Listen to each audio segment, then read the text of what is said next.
But just take a look at this.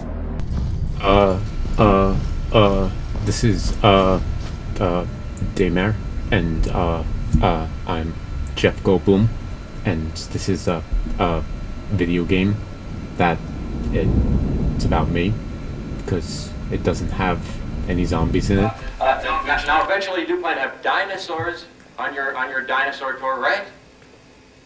Hello? While Daymare 1994 isn't as bad as my Jeff Goldblum impression, its lack of variety is pretty painful. It falls into this weird rules of three. There's only 3 enemy types, there's only 3 weapons, and there's really only 3 location variations. It just overall makes for a pretty boring experience. But is the game completely without merit? I don't know. Let's dive a little deeper. For those of you completely unaware of this franchise, Daymare 1994 SandCastle is actually a prequel to 2019's Daymare 1998. Daymare 1998 was more of a love letter to the Resident Evil series, where this one ends up being more of just a Dead Space clone, but we'll get more into that. Let's take a look at the combat. The combat centers around your primary weapon being a freeze gun. This becomes problematic because the freeze gun slowly recharges and you find yourself relying on it because, well, it's infinite. It recharges on its own, where in the early going, ammo is very sparse. So a lot of times after a battle, I found myself just kind of hanging out, waiting for the freeze gun to recharge and just, you know, checking out Agent Reyes' weaponry. With ballistics, too. How rude! I'm just kidding, Ashley Graham. Love ya. The bigger problem with the game overall is that there's really no melee from any of the enemies. They just grab you and put you into a QTE over and over and over again.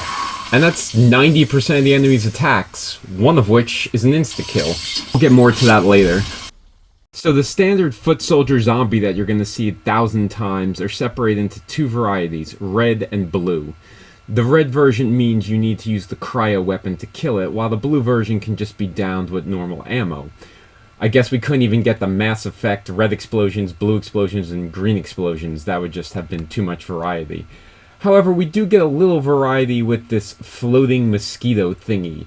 And while it was finally welcome to see another enemy type, the big problem with this thing is that it doesn't have melee attacks, it just has another grab. Except this grab doesn't even come with an obnoxious QTE.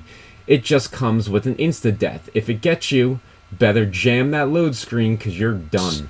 This game entirely without merit.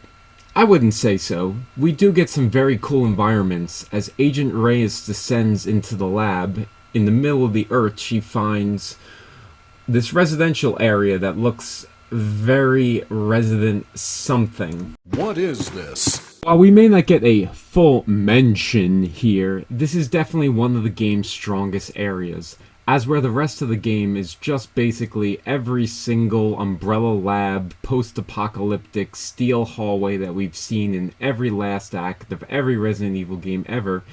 This area is really cool to see the destroyed residential area. You can kind of feel where people used to live and feel the trauma that has happened here. It was the one shining part of this game that really kind of brought me back into it. Is the combat really bad overall, though? It can be fun. Here where we get our third enemy type, which basically shoots balls of electricity at you while you're trying to fight. You do feel accomplished when you struggle through these fights, when you do use your weapon to freeze them, and comboed with some of the standard ammo. It can be a lot of fun. Overall, though, the constant pounding of the QTEs just really was a bear. Zombies, tigers, and bears aside, I do like the combat overall. The shotgun's badass, and when you kind of power through these set pieces where you have these little balls floating around that can repopulate the zombies, it does add a level of strategy to it that was very cool. I just found that they really should have implemented some sort of melee attack and not have the grab be every single attack from almost every single enemy. It really made it hard to appreciate what this game was trying to accomplish when we're back to QTEs like it's 2005 again. So what's my final thoughts on this thing? It's fun. I grabbed it for an introductory price point of about 25 USD. Currently, I believe it's back up to 30.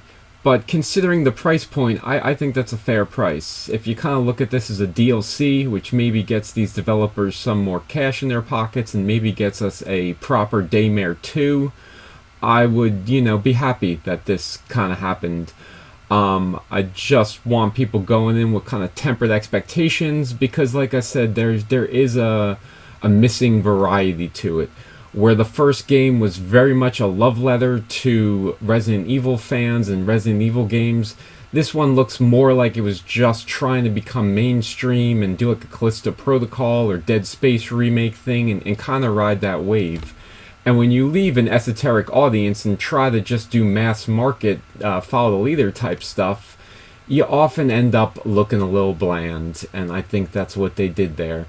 Where things like Tormented Souls and games that are starting to bring back the fixed camera angle horror really deliver a really solid package and a really beautiful love letter to their fans.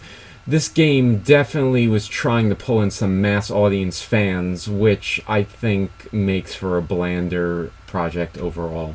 And sure, no doubt the original Daymare had you in dark labs with government conspiracies and all the typical stuff, but you were running through the city like Resident Evil Nemesis. You were running through suburbs, you were running through backyards and cutting through houses, and in these varied locations like hospitals and buildings and sewers, and just all your typical survival horror fare. To be in lab hallway after lab hallway is really Daymare 1994's biggest Achilles heel. One of the main reasons I found the lack of variety most troubling is just because you'd often lose your way because everything is the same 5 colors. Blue, muted green, rusty pipe, red, and white. Over and over again. For several hallways. I think very early on I kind of realized that this was what the game was going to be, that we were descending into this deep lab and that we weren't going to get any variety like we did in the first game. And it was probably the biggest disappointment of playing this game. However, like I said, for a $27 price point, for some of the fun combat, the story's fairly serviceable. You get your typical X-Files style government conspiracy thing. I'm sure the fact that the agent's name is Reyes is not by accident either. There's a lot of fun little Easter eggs and references if you pay attention. But all in all, I thought 1998 did that better as well, having a lot more Easter eggs and a lot more love letters written to the audience. This one just feels like it took itself too serious, was trying to build a mass audience, and instead of really treating its fan base well, it really was just trying to suck up some of an extra audience. So, for the $27 price point, yeah, sure. I think it's a great game. I think it's playable, I think it's functional, I think it controls well. However, everything I said, it remains in effect. Not a lot of variety. Every single thing grabs you and puts you into a QuickTime event. And it just becomes tedious. And it's not visually appealing for the most part, with the exception of the one mansion level. It just is this, a bunch of toilets. So if you're looking for something to play this Halloween, I think it's a serviceable game. I think it's a lot of fun, and for $27 to $30, I think it's very fair price point. I just can't highly recommend it, as I feel it just feels a little incomplete, a little half-hearted, and a little bit of a failed attempt to try to pull in a mass audience to a game that should have stayed an esoteric love letter to fans of this genre. Thanks for watching! Whoa! This hall is dangerous!